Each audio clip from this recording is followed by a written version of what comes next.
Hey there.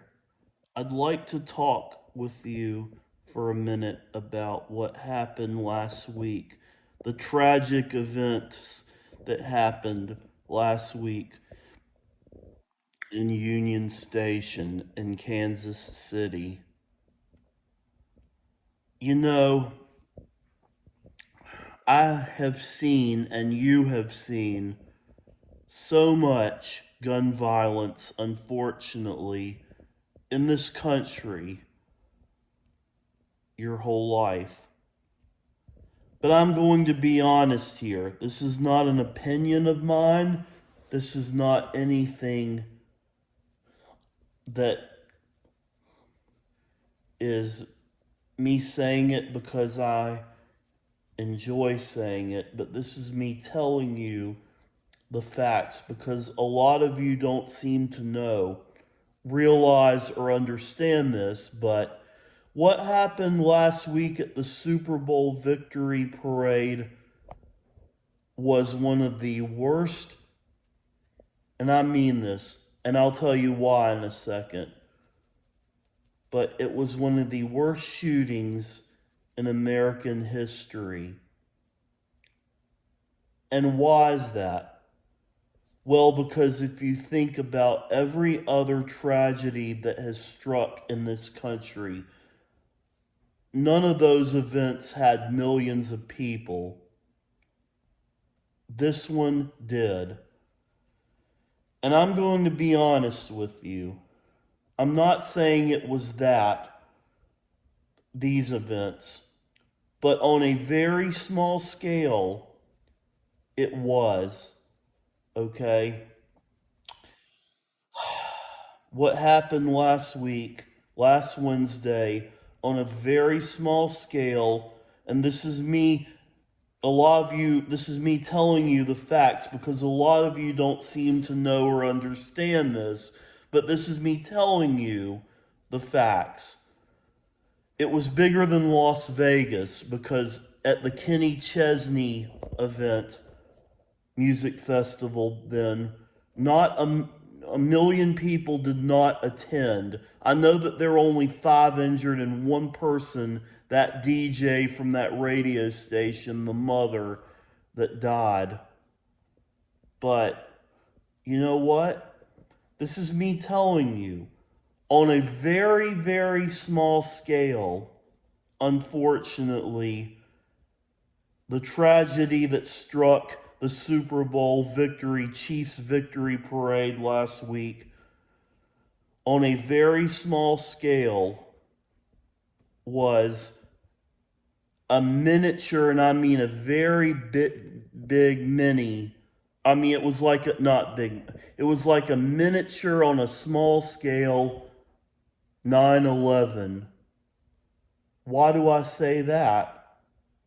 Well, because millions of people fled. It wasn't like 9/11 in that there were hijackers from Saudi Arabia with an organization, with an enemy mastermind like Osama bin Laden that flew planes into buildings and hijacked them from Boston into the World Trade Center that killed 3,000. It wasn't that exactly. And it wasn't January 6th either. It wasn't like Donald Trump, you know, telling and giving permission to his Proud Boys to incite the riot. It wasn't like that September day or that January day where he told his Proud Boys to take back America and to storm the Capitol. But it was bad. It was not good.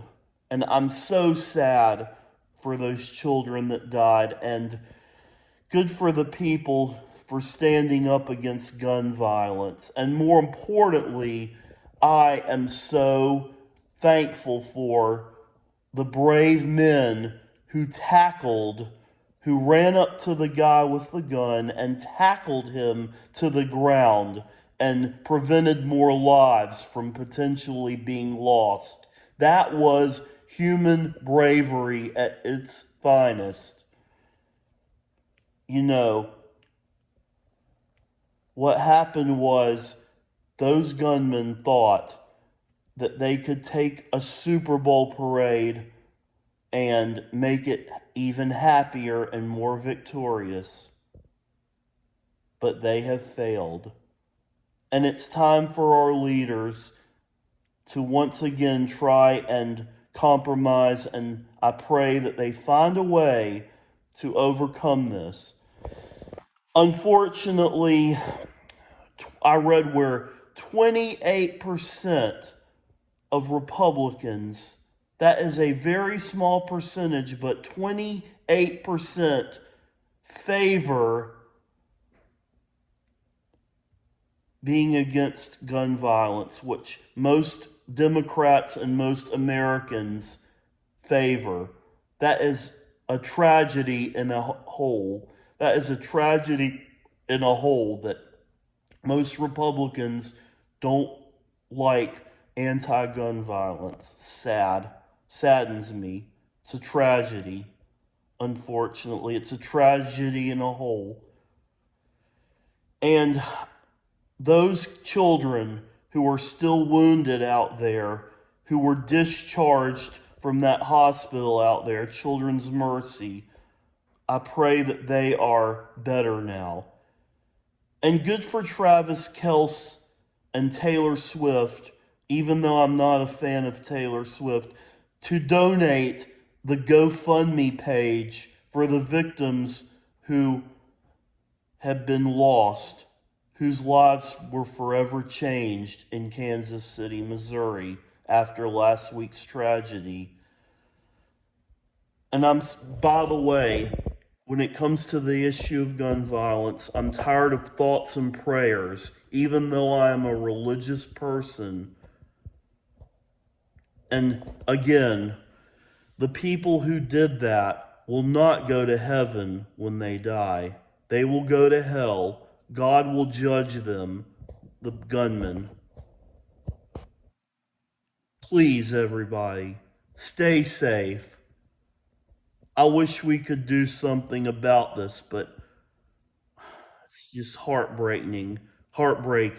Stay safe, everyone. Peace. God has your back.